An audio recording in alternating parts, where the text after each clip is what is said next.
하나님의 말씀은 고린도 후서 4장 1절부터 6절까지 교독을 하시겠습니다. 이러함으로 우리가 이 직분을 받아 긍휼하심을 입은 대로 낙심하지 아니하고 이에 숨은 부끄러움의 일을 버리고 괴율 가운데 행하지 아니하며 하나님의 말씀을 혼잡케 아니하고 오직 진리를 나타내므로 하나님 앞에서 각 사람의 양심에 대하여 스스로 천거하노라. 만일 우리 복음이 가리웠으면 망하는 자들에게 가리운 것이라. 그 중에 이 세상 신이 믿지 아니하는 자들의 마음을 혼미케 하여 그리스도의 영광의 복음의 광채가 비치지 못하게 함이니 그리스도는 하나님의 형상이니라. 우리가 우리를 전파하는 것이 아니라 오직 그리스도 예수의 주 되신 것과 또 예수를 위하여 우리가 너희의 종된 것을 전파함이라. 어두운 데서 빛이 비치리라 하시던 그 하나님께서 예수 그리스도의 얼굴에 있는 하나님의 영광을 아는 빛을 우리 마음에 비추셨느니라. 아멘. 오늘도 예배하는 여러분의 심령, 주님을 사랑하는 여러분 마음 가운데 은혜와 평강이 늘 함께 하시기를 예수 이름으로 축원합니다. 하나님께서 태초에 천지 만물을 창조하실 때에 흑암이 깊음에 있고 땅이 공허하고 혼돈하더라. 그곳에 한 줄기의 빛도 없고 생명체도 없고 존재하는 것이라고 하는 오직 어둠밖에 없는 그곳에 하나님이 첫째 날 창조하신 것은 빛이었습니다. 빛이 있으라. 그러므로 빛이 있었고라고 창세기 1장 3절에 기록하고 있습니다. 본문 6절에 어두운 데서 빛이 비치리라 하시던 그 하나님께서라고 바울이 말했는데 이 말씀은 창세기 1장 3절을 인용해서 바울이 말한 겁니다. 바울이 왜 이 말하면서 오늘 본문의 이야기를 했을까? 이걸 제가 여러분들에게 전하고 싶습니다. 빛이 있으라. 깜깜한 흑암 가운데 빛이 있으라. 이것이 창조의 시작이었지만 그 어두운 흑암 가운데 빛을 만드시고 하나님이 무엇을 보시려고 했을까요? 우리는 나중에 성경을 읽다 보면은 그곳에 하나님이 만물을 창조하시고 마침내 인간을 지으셨을 때에 그 인간이 범죄하고 타락하고 하나님을 대적하고 그래서 멸망한 자들로 가득 채워지는 것을 보면서 하나님께서 과연 이 어두운 궁창을 빛이 있게 하신 뜻이 무엇일까를 한번 돌이켜보게 됩니다. 그런데 바울은 놀랍게도 그 말씀은 하나님이 하실 일을 우리에게 보이신 것이다. 다시 말해서 이 먼지가 가득하고 흑암이 있는 곳에 빛을 내신 것은 그것이 전부가 아니라 이것이 하나의 시작이었고 또 그 다음에 더욱 놀라운 일들을 행하시려고 한 예언과도 같은 일이었는데 그게 뭐냐면 마침내 예수 그리스도의 얼굴에 있는 하나님의 영광을 아는 빛을 우리 영혼에 비치시고자 합니다 라고 말했습니다. 다시 말해서 이 깜깜한 흑암 가운데 빛이 있으라 하신 그 하나님의 명령은 마침내 우리 영혼에 하나님의 빛이 비치게 하시려는 그분의 뜻이었다 이 말이죠. 하나님께서 예수를 이 땅에 보내신 뜻이 바로 이것이라고 바울은 말하고 있습니다. 여러분 세상이 어둡다는 말을 들어보신 적 있죠? 과연 어둡습니까? 자칫하면 이것이 문학적인 표현, 시적인 표현 들릴 수 있어요. 그러나 정말 어둡다고 느낄 수 있는 사람은 뭔가 세상을 제대로 볼 수 있는 사람일 것입니다. 낮에는 햇빛이 비치고 밤에는 이제 불타는 금요일이 불야성을 이룬 것이 우리 주위에도 적지 않습니다. 그래서 이제 불면증으로 시달릴 판입니다. 저도 몇 년 전에 해외 세미나 갔는데 마침 잡아준 숙소가 아주 밤에 잘 수 없는 곳이었어요. 바로 좁은 길 맞은편에서 쿵짝쿵짝 계속 악기 소리가 나고 사람들이 노래 부르는 그 허름한 건물이 2층 집, 거기가 제 숙소였습니다. 정말 귀를 막고 자도 잠이 안 올 만큼 거기는 밤을 깨우는 곳이더군요. 우리나라도 그런 곳이 적지 않습니다. 과연 세상은 어둡습니까? 세상이 어둡다는 말은 그냥 뭔가 비관적이기 때문에 단지 너무나 살벌하고 살만한 것이 같지 않다 싶기 때문에 부정적인 견해로서도 그렇게 말할 수 있겠지만은 정말 세상이 어두운 이유는 말씀이 없기 때문이라고 깨닫는 것이 중요합니다. 말씀이 없는 세상, 하나님은 그곳을 어두운 곳이라 말씀했습니다. 그렇다면 세상이 어두운 줄 알았다면 이제 자기 영혼이 어둡다는 것을 느껴본 적이 있습니까? 내가 하나님 앞에서 신자가 되고 또 하나님 나라를 사모하는 사람이 되었을 때에 비로소 배웠던 게 뭐냐면 영혼이 어두웠다는 것입니다. 그리고 우리가 왜 천국을 밝은 곳이라고 할까? 왜 그곳을 빛의 나라라고 할까? 이 땅에 빛이 있다면 구태여 천국을 빛의 나라라고 할 필요가 없겠지요.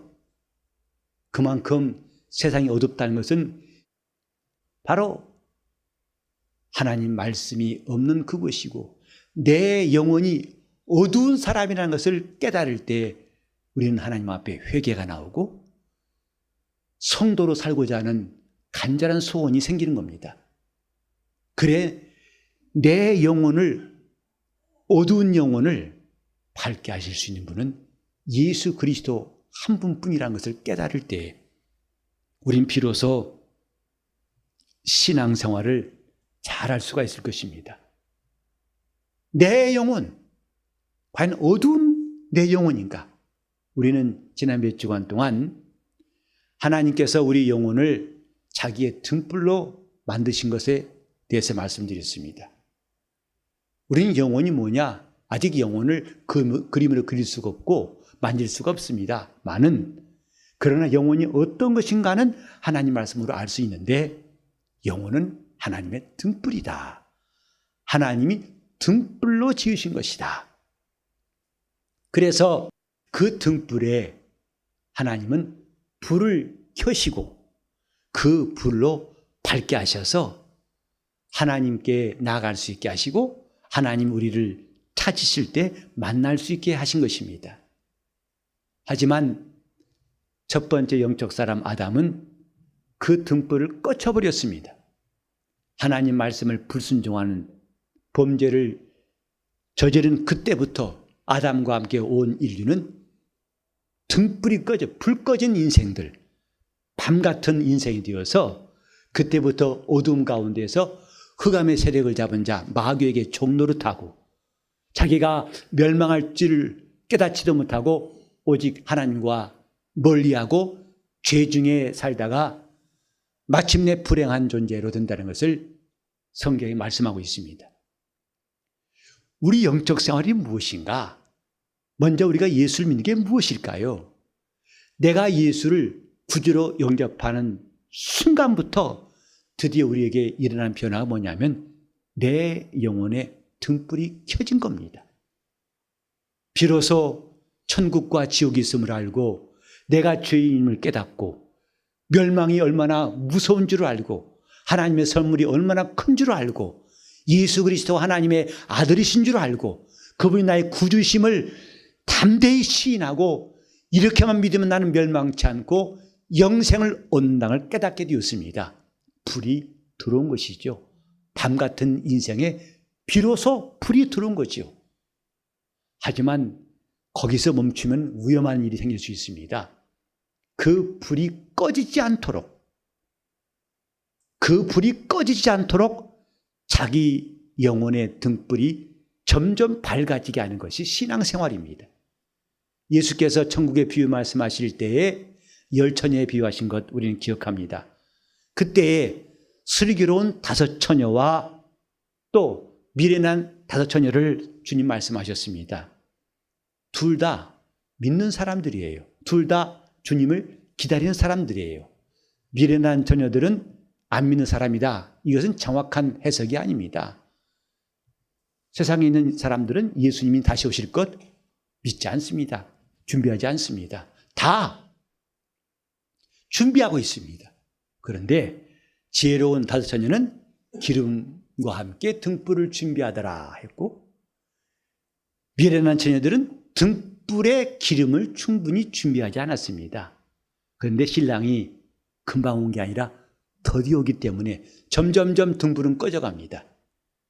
다급하니까 우리에게 기름을 빌려달라고 부탁합니다. 그때 슬기로운 처녀들은 말하기를 너희를 빌려줬다가는 둘 다 꺼질 수밖에 없다. 가서 사와라 그랬어요. 그들이 사러 간 사이에 신랑은 왔고 그 처녀들은 들어가고 문은 닫혔다 했습니다. 우리 영혼의 등불을 주님이 켜주셨는데 이제는 등불이 계속 밝혀져서 언제까지? 신랑이신 예수께서 오실 때까지 우리가 그 등불을 들고 준비하는 시간이 남아 있습니다. 내 영혼은 과연 어두운 영혼인가? 오늘 이 본문에도 많은 사람들이 하나님이 빛을 비추시되 이 흑암이란 공간에 창조한 빛을 비칠 뿐만 아니라 마침내 예수 그리스도 오셔서 우리 영혼의 생명의 빛을 비추시고 영원한 진리의 빛을 비추시지만은 그 빛이 다 들어가지 않는다. 왜? 이 세상신이 막고 있다. 그래서 만일 우리 복음이 가리웠으면 복음은 소리, 사운드가 아닙니다. 빛입니다. 이 복음이 가리웠으면 망하는 자에게 가리운 것이다. 이 세상신이 믿지 않는 자들의 마음을 혼미케 하여 영광의 빛을 가리운 것이다. 얼마나 불행한 일입니까? 이 빛이 가리워지면은 더 이상 그 빛은 들을 수가 없게 되는 겁니다. 우리가 지금 하나님의 빛 가운데로 살아야 할 이유가 바로 여기에 있는 겁니다. 우리는 예수를 믿는다는 그 고백 하나 가지고 내가 앞으로 구원받겠지라는 생활을 한다면 나중에 큰 사고가 날 수 있습니다. 기름을 준비하지 않은 미련한 5 처녀와 같이 그날에 크게 후회하고 슬퍼할 때가 올 수 있습니다. 내 영혼은 하나님의 등불이요. 이제 중요한 것은 그 등불에 불을 밝혀야 되는 것이 남아 있습니다. 하나님께 순종치 않은 것도 자기 영혼이 어둡기 때문이요. 시험에 빠지는 것도 자기 영혼이 어둡기 때문이요. 죄를 짓는 것도 자기 영혼이 어둡기 때문이요. 하나님을 멀리하는 것도 자기 영혼이 어둡기 때문이고, 우리 하나님의 일에 열심히 하지 않는 것도 자기 영혼이 어둡기 때문이라고 안다면 이제 내 영혼을 밝히는 일이 얼마나 중요한지 우리는 깨달을 수 있습니다. 내 영혼을 밝게 하자. 우리 영혼은 하나님이 만드신 등불이요. 말씀은 그 등불에 꼭 들어와야 할 빛입니다. 우리가 하나님 말씀 그러면 잘 이해하기 어렵죠. 그 말씀을 자꾸 말로 생각하고, 특별히 사람의 말로, 목사의 말로, 어떤 훌륭한 분의 말과 혼동할 수가 있습니다. 하지만 오늘 우리는 새롭게 좀 이해하십시다. 말씀은 빛입니다. 내 눈에 느끼는 빛이 아니라 내 영혼이 받아야 할 빛이에요. 그래서 내가 말씀을 받았다는 말은 내 영혼에 빛이 들어왔다는 뜻입니다. 그때부터는 하나님 말씀대로 사는 놀라운 일이 시작됩니다. 말씀은 귀로만 듣는 게 아니라 영혼의 빛으로 들어와야 한다는 사실, 이것이 오늘 예배하는 우리 마음속에 꼭 기록되었으면 좋겠습니다. 내 영혼이 과연 밝은가? 나는 영혼의 등불을 좀 밝히 돋우고 있는가? 우리 모두는 다 자기 영혼을 사랑하고 있는 사람들입니다. 어느 부모가 자식을 사랑하지 않겠습니까? 그래서 가장 좋은 것을 주려고 하지 않겠습니까? 그러나 그 부모가 제대로 알지 못하면 자식에게 오히려 해로운 걸 먹일 수 있습니다. 오늘 우리가 영혼을 사랑한다고 하지만 하나님을 아는 지식이 없다면, 진리를 모른다면 엉뚱한 잘못된 사랑과 잘못된 길로 갈 수가 있습니다. 영혼을 밝히자. 내 영혼에 빛이 들어오게 하자.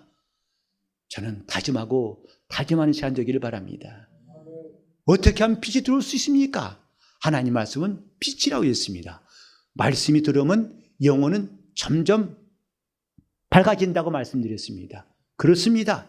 이 방에도 수많은 전등이 있습니다. 전등을 지금 다 켰기 때문에 환하지요. 그러나 이 전등의 일부만 켠다면 환하지만 그리 충분히 밝지는 않을 것입니다. 마찬가지입니다.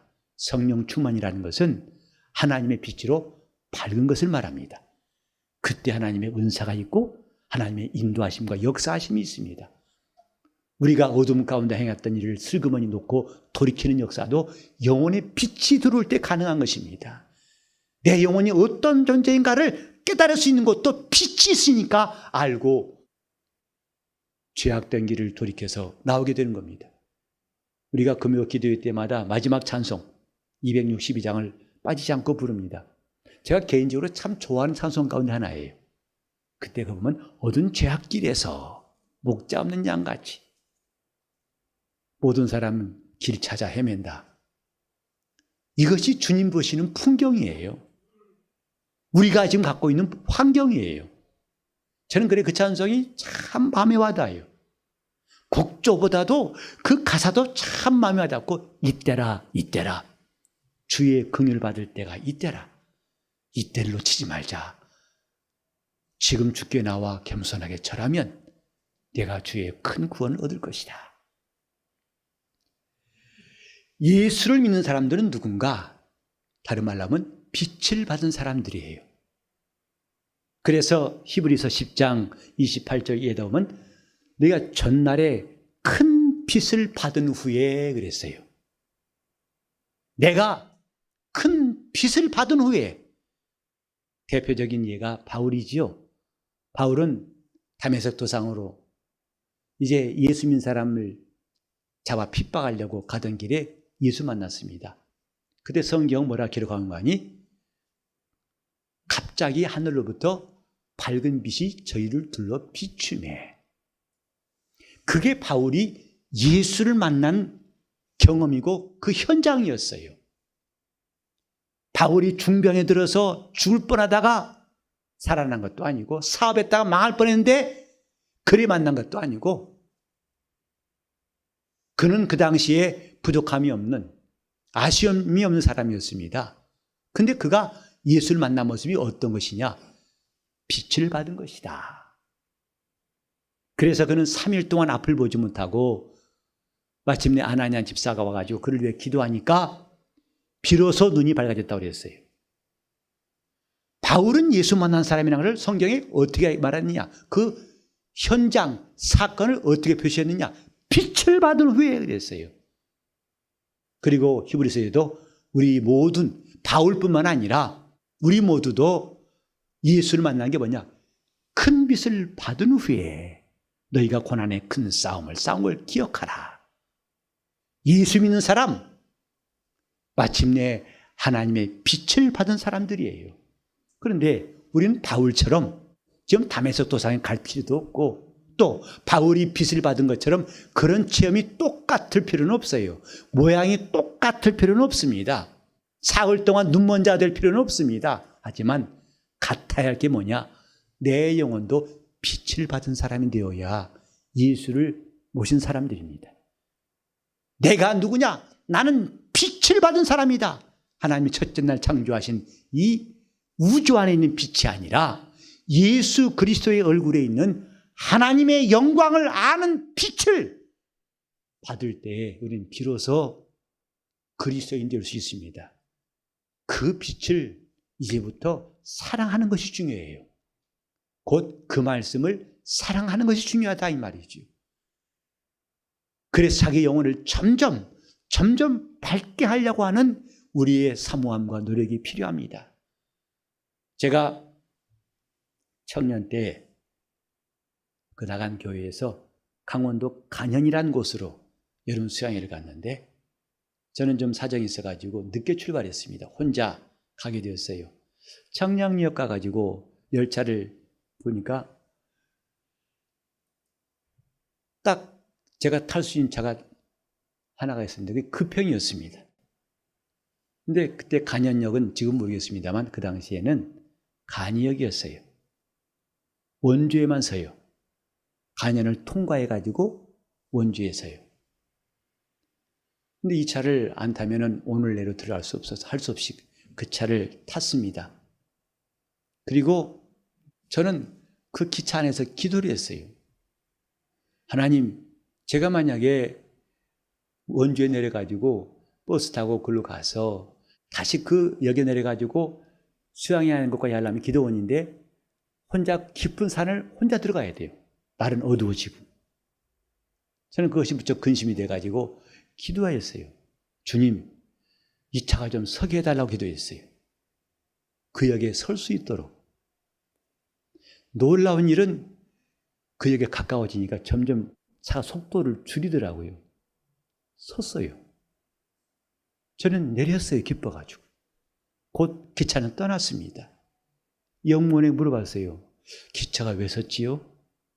자기도 모르겠다고 그래요. 하지만 기차는 떠났고. 저는 그때 기쁨이 얼마나 충만했던지 그 역에서부터 간현 기도원 그 산골 사람도 없는 그 길을 혼자 가면서 계속 불렀던 찬송이 502장이었어요. 태산을 넘어 험곡에 가도 빛 가운데로 걸어가면 주께서 항상 지키시기로 약속한 말씀 편치 않네. 하늘의 영광 내 마음속에 차고도 넘쳐. 그 노래를 계속 부르고 수련회를 갔습니다. 내 영혼에 하나님이 빛이 비치는 것이 얼마나 중요한가.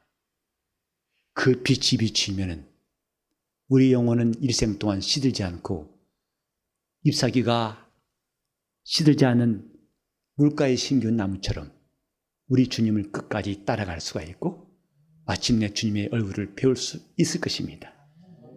내 영혼이 밝은가 이 말이죠.